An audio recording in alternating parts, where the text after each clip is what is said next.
Vous écoutez le Shot d'actu, présenté par Salomé et Lola. Bonne écoute. Joe Biden va droit dans le mur frontalier avec le Mexique. Quelles sont les conséquences et les enjeux ? C'est le sujet que nous vous proposons de traiter aujourd'hui en 3 parties. Tout d'abord avec une recontextualisation historique de la frontière entre le Mexique et les États-Unis. Nous développerons ensuite les différents enjeux abordés dans la presse anglophone liés à la reprise de la construction du mur. Enfin, notre étude s'ouvrira sur un sujet plus général, le renforcement de la politique migratoire aux États-Unis. En conclusion, nous vous proposerons une idée critique. Pensez-vous que la construction du mur soit une bonne idée ? Non, répondait Joe Biden, alors que dans la même journée, son administration annonçait la poursuite de la construction du mur séparant les États-Unis du Mexique. Longue de 1933 miles, s'étendant de l'océan Pacifique à la pointe du sud du Texas, la frontière était matérialisée par des clôtures sur environ 700 de ces kilomètres. En janvier 2017, le président Donald Trump signait un décret appelant à la construction d'un mur d'acier de 8 mètres de haut, ponctué de projecteurs et de caméras de surveillance détectant les mouvements. Alors que Biden avait promis de ne pas poursuivre la construction de ce mur pendant sa campagne, il a déclaré le 5 octobre qu'il ne pouvait empêcher son financement. Alors, les projets des Républicains se renforcent à l'approche des élections présidentielles, en même temps que de l'autre côté du mur, les conséquences de son financement sont déjà appréhendées. La pression de la droite fait-elle fermer les yeux à Joe Biden sur les retombées du projet ? Mur américain, mur Trump ou mur Biden, quelle est l'histoire de cette frontière et comment est-elle instrumentalisée aujourd'hui par les républicains ? En effet, c'était la promesse électorale de la campagne du républicain Donald Trump. Construire un mur infranchissable pour lutter contre l'immigration illégale. Un coût total de 15 à 20 milliards de dollars pour résoudre un problème de longue date. Dès 1990, sous la présidence de George Herbert Bush, un premier grillage est édifié, puis sous Bill Clinton, une barrière de 14 km. En 2006, le Secure Fence Act permet la construction d'un mur de plus de 1000 km à la frontière. Pourtant, les ONG de défense de l'environnement et des réfugiés avaient trouvé espoir dans les paroles du président actuel, promettant qu'il n'y aurait pas un pied de mur de plus construit sous son administration. Faute d'avoir réussi à convaincre le Congrès d'allouer les fonds à autre chose, les choix de Biden face à cet échec divisent. Les républicains, qui faisaient de l'immigration l'un de leurs angles d'attaque favoris, semblent sortir grand gagnants. L'aile droite du parti en demande encore plus en s'opposant au déblocage de fonds supplémentaires pour l'Ukraine, appelant à orienter cet argent vers la crise migratoire. Favori de droite pour la prochaine élection présidentielle, Trump a également saisi l'opportunité pour affaiblir son rival. Est-ce que Joe Biden s'excusera enfin auprès de moi et de tous les Américains pour avoir pris tant de temps à agir et avoir laissé notre pays être envahi par 15 millions de migrants illégaux ?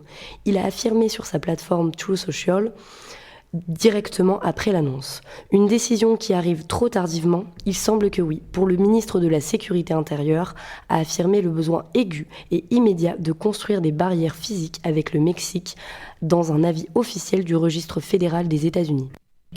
Destruction des ressources environnementales et culturelles, coûts faramineux et manque d'éthique, la presse a alors alerté.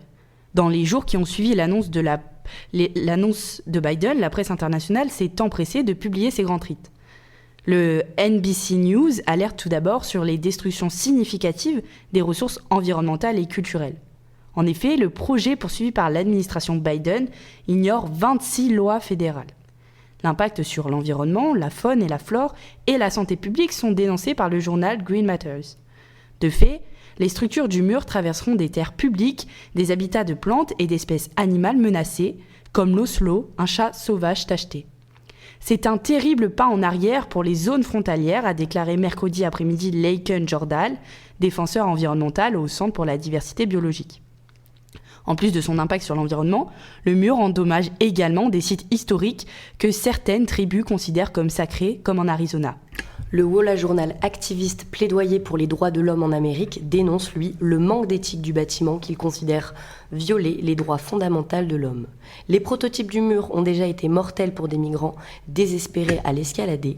Une grande partie de l'immigration clandestine se rabat donc vers des segments de la frontière éloignés des centres de population, comme les déserts et les ranchs. Ces territoires dangereux ont coûté la vie à 7000 migrants, principalement de déshydratation et d'exposition, Enfin, une partie du financement du mur est imposée à l'État mexicain lui-même et pourrait coûter également jusqu'à près de 70$ pour chaque ménage américain. Enfin, c'est une politique migratoire qui continue de se renforcer aux États-Unis. L'année 2023 avait commencé avec une visite risquée pour le président Biden. Pour la première fois depuis le début de son mandat, il s'était déplacé dans la ville texane d'El Paso le dimanche 8 janvier, l'une des plus grandes portes d'entrée des migrants aux États-Unis. Avant ce déplacement, la Maison-Blanche avait déjà dénoncé de nouvelles mesures sur le sujet. Jusqu'à 30 000 migrants en provenance de Cuba, d'Haïti, du Nicaragua et du Venezuela seraient autorisés à entrer chaque mois aux États-Unis. Aujourd'hui, la poursuite du mur n'a alors pas seulement impacté le Mexique, premier concerné. Ne comportant pas de frontière directe avec les États-Unis, le Venezuela est pour autant la première victime collatérale. Le gouvernement a fait reprendre, dans les jours suivant l'annonce, les expulsions directes par avion, suspendues depuis des années en raison de la situation sécuritaire très dégradée dans ce pays. C'est depuis le tout début des années 2000 que les migrations de Vénézuéliens vers les États-Unis ont débuté, suite à l'élection d'un nouveau président, Hugo Chavez. Elles se sont accentuées à cause de la crise économique qui touche le pays à partir de 2012. Ces déplacements sont les plus gros de l'histoire sud-américaine récente. À la différence des immigrés mexicains ou haïtiens, les Vénézuéliens sont issus de déplacements récents et n'ont alors pour la plupart pas de proches pour les loger. Ils vivent dans des loyers très précaires comme des bidonvilles.